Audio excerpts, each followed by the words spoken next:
Assalamualaikum warahmatullahi wabarakatuh. Perkenalkan, nama saya Rosi Rahayu. Saya akan memaparkan mengenai produk kreatif yang sudah saya bikin, yaitu aplikasi e-counseling dengan memanfaatkan WhatsApp bot. Nah, munculnya ide ini sebetulnya karena memang di sekolah saya, SMK Negeri 1 Talaga, pertama belum ada gitu, website khusus bimbingan dan konseling gitu ya. Kemudian juga yang selanjutnya mungkin bukan hanya di sekolah saya tetapi di sekolah teman-teman juga, bahwa memang rasio antara guru bimbingan dan konseling ini sangat jauh gitu dengan peserta didik yang memang dibimbingnya gitu. Bisa saja dua guru bimbingan dan konseling tetapi menangani peserta didik dalam jumlah ratusan gitu ya. Seperti di sekolah saya saja, kalau di sekolah saya sih sebetulnya sudah agak lumayan gitu ya. Ada 5 guru bimbingan dan konseling dan 1.600 siswa gitu yang dilayani.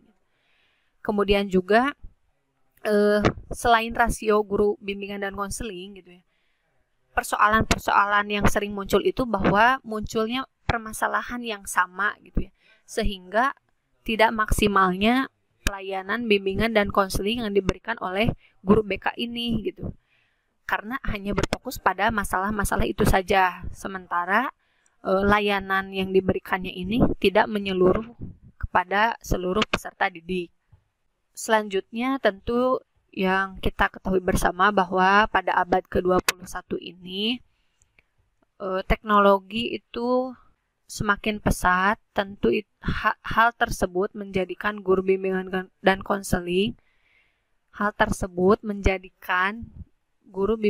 konseling dituntut untuk memiliki keterampilan dalam pemanfaatan teknologi, mengingat sumber daya manusia yang dalam hal ini peserta didik yang dilayani terbentuk melalui kemudahan teknologi seperti aplikasi chatting, kemudian juga mencari informasi itu sekarang kan peserta didik atau bahkan kita juga bisa mencarinya di internet. Nah, adapun manfaat dari produk ini, ya, yang pertama yaitu memfasilitasi guru bimbingan dan konseling dalam memberikan layanan tanpa batas ruang dan waktu. Kemudian juga yang selanjutnya memfasilitasi peserta didik dalam melakukan layanan konseling individu. Yang selanjutnya memfasilitasi peserta didik dalam mencari informasi mengenai bidang layanan seperti bidang belajar, pribadi, sosial, dan karir. Nah, yang terakhir memfasilitasi orang tua agar lebih mudah berkonsultasi dengan guru bimbingan dan konseling. Baik, teman-teman bisa dilihat di layar komputer saya. Untuk penggunaan aplikasi ini, pertama teman-teman bisa buka browser terlebih dahulu. Nah, kemudian di sini bisa dituliskan, misal untuk yang saya ya, yang SMK Negeri 1 Talaga, di sini ada sites Google ya, karena saya menggunakan Google Sites. Yang pertama ini, nah ini sudah saya tuliskan di sini BK SMK Negeri 1 Talaga. Nah, ini kan bisa diganti ya, tergantung sekolah dari teman-teman semua. Di sini ada petunjuk penggunaan website BK. Yang pertama, website ini dirancang untuk memudahkan proses bimbingan dan konseling, kemudian konsultasi antara guru bimbingan dan konseling, siswa, dan juga orang tua siswa. Nah, website ini menyediakan layanan konseling online antara siswa dan guru bimbingan dan konseling dengan data yang bersifat rahasia tentunya. Kemudian website ini juga menyediakan layanan konsultasi antara orang tua dengan guru bimbingan dan konseling terkait perkembangan permasalahan dan hal yang berkaitan dengan siswa. Nah, ini silahkan bisa diakses menu-menu yang terdapat gitu di bagian kanan atas. Pertama tadi sudah saya perlihatkan, yang pertama itu ada beranda gitu ya. Ini kaitannya dengan bagaimana penggunaan website BK ini gitu. Terus kemudian di sini ada Instagram dari bimbingan dan konseling yang memang di sekolah saya gitu sebagai wadah untuk memberikan apresiasi gitu bagi siswa-siswa yang berkarya, misalkan mungkin membuat satu kampanye mengenai bullying ataukah materi-materi yang disesuaikan. Nah, yang selanjutnya ada menu layanan konseling. Di sini ada 2 submenu. Yang pertama ada profil guru bimbingan non konseling, dan yang kedua ini adalah chat dengan Karin. Nah, ini mungkin yang fokus utamanya tadi ya, sesuai dengan judulnya, memanfaatkan WhatsApp bot. Jadi nanti ini akan terhubung ke WhatsApp gitu ya. Nah, terus ini bisa dilihat yang profil guru BK. Nah, ini tujuannya untuk memudahkan peserta didik gitu, mengenali guru BK yang mengampu di kelasnya. Ya, bukan hanya di kelasnya saja, tetapi siswa juga akan lebih mengetahui, oh ini guru-guru BK yang mengajar di sekolah saya gitu ya. Dan juga kelas yang memang diampu oleh guru BK tersebut gitu. Ada kelas mana saja gitu. Nah, mungkin nanti untuk yang chat dengan Karin ini saya sampaikan di akhir, karena ini menjadi apa ya, poin utamanya sebetulnya dari aplikasi e-counseling ini gitu. Nah, yang selanjutnya ada video bimbingan dan konseling. Di sini juga terdapat 2 submenu. Yang pertama ada cerita inspiratif. Nah, cerita inspiratif ini dibuat gitu ya, untuk memberikan motivasi bagi teman-teman yang akan lulus gitu ya.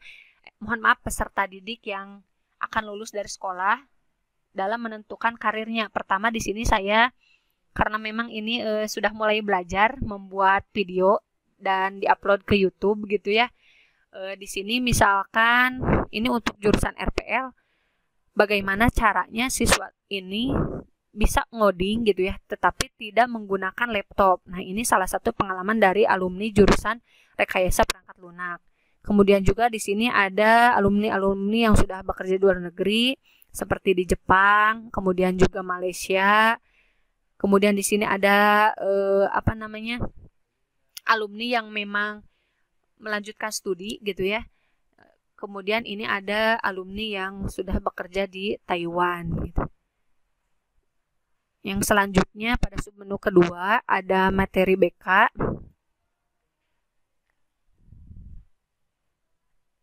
Nah, untuk materi BK ini tentu dapat disesuaikan dengan tingkatannya. Maksudnya apakah diperuntukkan untuk kelas 12 gitu ya. Misalkan ketika orientasi pilihan karir ini mungkin lebih tepat untuk kelas 12 gitu ya. Nah, dan di sini ada beberapa materi yang sudah saya lampirkan di website ini gitu ya.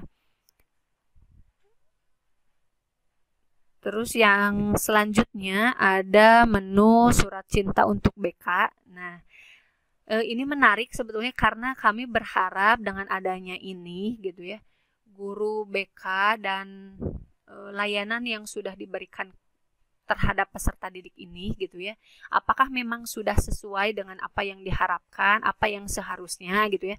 Makanya di sini dicantumkan ada format surat gitu ya, yang memang bisa dimanfaatkan oleh peserta didik untuk memberikan komentar, kritik, dan sarannya gitu ya.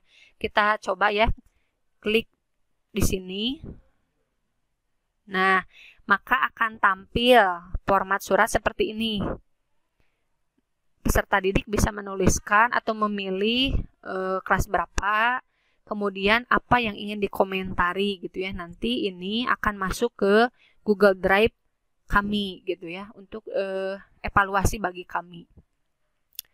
Terus kemudian yang selanjutnya ada konsultasi orang tua. Sebetulnya menu ini hampir sama ya dengan surat cinta untuk BK.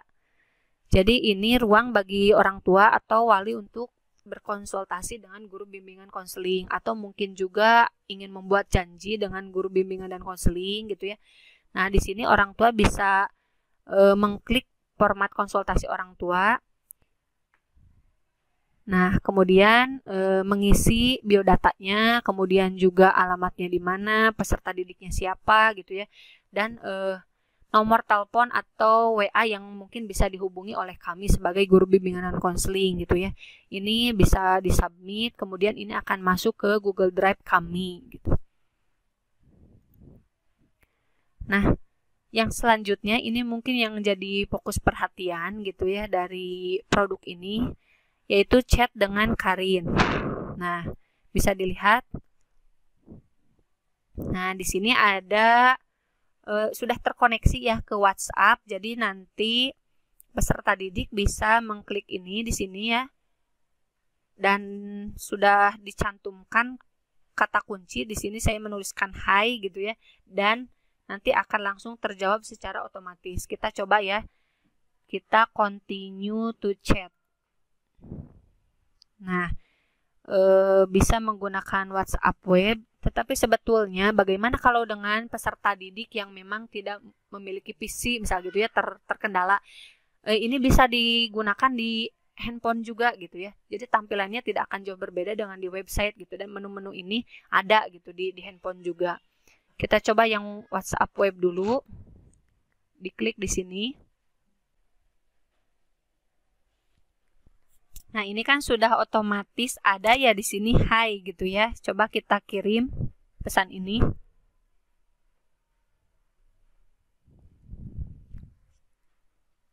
Mohon ditunggu ya. Nah, ketika si pengirim pesan ini mengirim pesan, nah langsung sistem ini menjawab. Di sini ada jawaban, hai, selamat datang di layanan e-counseling. Perkenalkan, saya Karin, ada yang bisa kami bantu. Kemudian, peserta didik diminta untuk mengisikan biodata, seperti nama, kelas. Nah, setelah selesai, peserta didik bisa melanjutkan untuk mengetik menu. Kita coba. Nah, kemudian muncul silahkan pilih menu berikut. Ini sebagai contoh ya, saya baru memasukkan 2 aspek. Yang pertama ada layanan konseling aspek belajar, dan yang kedua ada layanan konseling aspek karir. Kita coba untuk yang layanan konseling aspek belajar. Kita ketik A ya. Nah, kemudian muncul pertanyaan pilih permasalahan Anda. Mohon maaf, perintah ya. Nah, di sini ada malas belajar contohnya dan prestasi rendah. Kita pilih yang malas belajar contohnya ya, ketikan 1H. Nah, muncul pertanyaan selanjutnya, sudah berapa lamakah Anda mengalami malas belajar? Misal gitu ya. Misal sudah kurang dari 1 bulan ya. 1A. Nah, kemudian muncul lagi pertanyaan, apa yang menyebabkan Anda malas belajar? Misalkan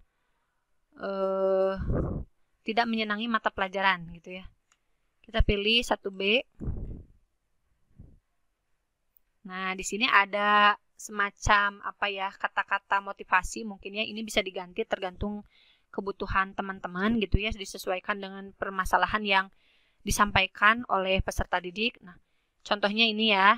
Nah, tidak semua mata pelajaran itu akan menyenangkan bagi kita. Nah, tetapi semua mata pelajaran yang diajarkan tentu akan berguna bagi kehidupan kita di masa yang akan datang gitu ya. Nah, kemudian ada pertanyaan di bawah itu, apakah Anda puas dengan jawaban ini gitu ya. Ketika ya, kita ketik ya gitu ya. Contoh. Nah, kalau misalkan sudah puas, artinya sudah selesai gitu ya. Nah, ada balasan terima kasih telah menghubungi e-counseling. Jika ada keluhan, jangan sungkan untuk terus berkonsultasi. Tetapi ketika jawabannya itu tidak gitu ya, misalkan peserta didik itu merasa tidak puas gitu dengan konseling ini gitu. Kita coba ketik tidak. Nah, kemudian muncul pertanyaan, media apa yang akan digunakan untuk berkonsultasi dengan Anda? Misalkan pengen dihubunginya WhatsApp misal gitu ya. Kita ketik 1C. Nah, kemudian muncul balasan. Nah, nanti nomor-nomor berikut ini yang akan menghubungi peserta didik tersebut gitu ya. Ini tentu dicantumkan nomor-nomor dari guru bimbingan dan konseling ini gitu. Kalau misalkan mau coba pilih yang aspek karir gitu ya, berarti tinggal ketik saja B gitu ya, B. Nah, ini akan muncul balasannya ya, misalkan mau kemana nih setelah lulus gitu ya, rencana karirnya saya misalkan inginnya kerja, ketik aja 1D gitu ya di sini, atau misalkan mau kuliah pilih 2D. Nah, 1D ini mau di mana bekerjanya gitu ya, apakah dalam negeri atau luar negeri. Misal saya mau di dalam negeri gitu ya, langsung 1E. Nah, contoh ya, saya mengambil contoh 2 jurusan, misalkan yang pertama itu ada jurusan TKJ dan yang kedua itu ada jurusan RPL. Saya misalkan memilih yang RPL ya, 2F. Nah, kemudian yang selanjutnya ada pilihan pekerjaan. Oh, misalkan saya mah inginnya jadi programmer gitu ya, 1I. Nah, kemudian di sini contohnya ada salah satu perusahaan gitu ya yang bisa dipilih sebagai seorang programmer. Ada PT Inopindo misalnya gitu ya. Terus kemudian di bawahnya ada persyaratannya apa saja yang harus dipersiapkan gitu ya. Nah, kalau misalkan puas, tadi sama sih sebetulnya ya, kalau yang ya begitu ya. Nah, kemudian kalau tidak berarti yang muncul itu adalah nomor-nomor yang akan menghubungi gitu ya pada akhirnya gitu. Beda lagi dengan yang kalau memilih kuliah gitu ya. Kuliah 2D misalnya. Nah, kalau untuk yang kuliah ini saya sudah meminta izin kepada TLwas ya. Jadi di sini ada websitenya yaitu kawansmk.net gitu, di mana di sini ada beberapa informasi mengenai pilihan jurusan gitu ya, yang memang itu sebagai informasi pertama gitu ya, yang bisa diakses oleh peserta didik gitu ya. Kalau misalkan puas bisa lanjut dengan ya gitu ya jawabannya, kalau misalkan tidak berarti ya diketikkan tidak gitu. Kemudian beda lagi dengan yang wirausaha. Nah, kalau wirausaha misalnya kita ketik 3D ya. Nah, di sini saya mencantumkan gitu 5 pertanyaan yang bisa dijawab oleh peserta didik. Misalkan peserta didik ini menjawab ya-nya itu 3 gitu ya. Ketik saja 3, kirim misalnya. Nah, kalau 3 gitu ya, nanti guru BK juga akan menghubungi si peserta didik ini gitu ya. Jadi konsultasi lebih lanjut untuk mengetahui pilihan karir yang sesuai dengan wirausaha yang dipilih gitu. Ketika jawabannya 1, misalnya si peserta didik itu hanya menjawab ya-nya itu 1 gitu.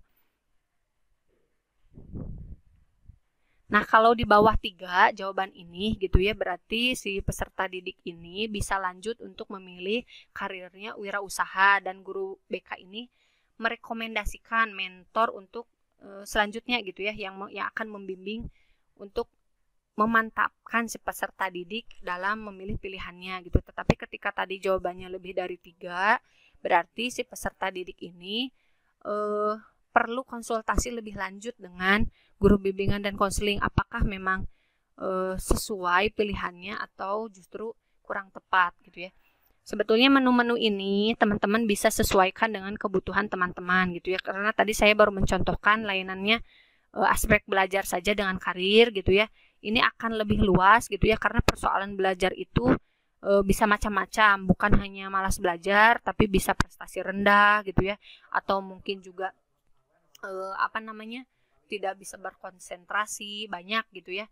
Kemudian karir juga banyak, dan mungkin teman-teman bisa mengembangkan ke aspek pribadi dan sosialnya. Ini disesuaikan dengan kebutuhan-kebutuhan yang memang teman-teman butuhkan untuk layanan konseling individu ini gitu. Tadi kita sudah coba mempraktekannya di laptop. Nah, kita sekarang coba ketika menggunakan handphone gitu ya, diakses di handphone. Pertama, teman-teman sama ya, bisa buka browser terlebih dahulu. Sini Chrome, misalnya menggunakan Chrome. Teman-teman bisa ketikkan alamat websitenya. Misal tadi sites BKSMK 1 Talaga. Nah, pada menu layanan konseling ini tadi kan ada 2 submenu ya. Yang pertama ada profil guru BK. Sama ya tampilannya, di sini ada guru-guru BKA, kemudian kelas yang diampuni itu kelas mana saja. Di sini sudah dicantumkan. Gitu ya. Dan yang selanjutnya ini ada chat dengan Karin. Nah, kita coba ya ketika menggunakan handphone. Sama ya, di sini sudah muncul kata kunci hai, kita coba kirim. Nah, sistem akan otomatis membalas. Di sini perkenalkan, saya Karin gitu ya, si adminnya itu. Kemudian juga diminta untuk mengisikan biodata, misal ya kita ketik nama A misal gitu ya, kelas B contoh ini ya, kita kirim. Nah, kalau sudah, kita ketik menu kirim. Nah, di sini muncul pilihan layanan konseling aspek belajar atau karir. Misal tadi yang B, kita pilih yang konseling aspek karir.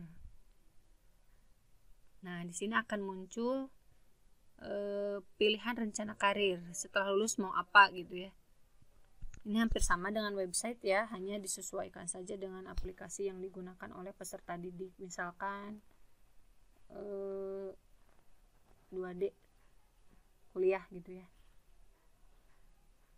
Nah, di sini saya sudah minta izin ya ke Teh Elwas, jadi bisa mengunjungi websitenya kawansmk.net. Di sana akan muncul beberapa informasi yang bisa dimanfaatkan untuk peserta didik dalam memilih jurusan ketika akan berencana melanjutkan studi ke perguruan tinggi.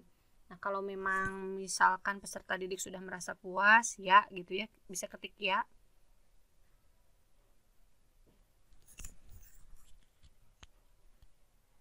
Nah, kemudian sistem akan langsung menjawab gitu ya, terima kasih telah menghubungi e-counseling gitu. Kalau misalkan peserta didik tidak puas, nah bisa ketik tidak. Nah, kemudian sistem meminta media apa saja yang bisa digunakan gitu untuk bisa berkonsultasi dengan peserta didik tersebut. Misalkan saya maunya email gitu ya, 2C gitu. Nah, nanti peserta didik bisa mengirim draftnya gitu ya, atau gambaran umum mengenai konselingnya, gambaran umum mengenai permasalahannya melalui email. Mungkin itu yang bisa saya sampaikan, kurang dan lebihnya saya mohon maaf. Mudah-mudahan aplikasi ini bisa bermanfaat khususnya untuk sekolah kami dan umumnya bagi guru bimbingan dan konseling. Assalamualaikum warahmatullahi wabarakatuh.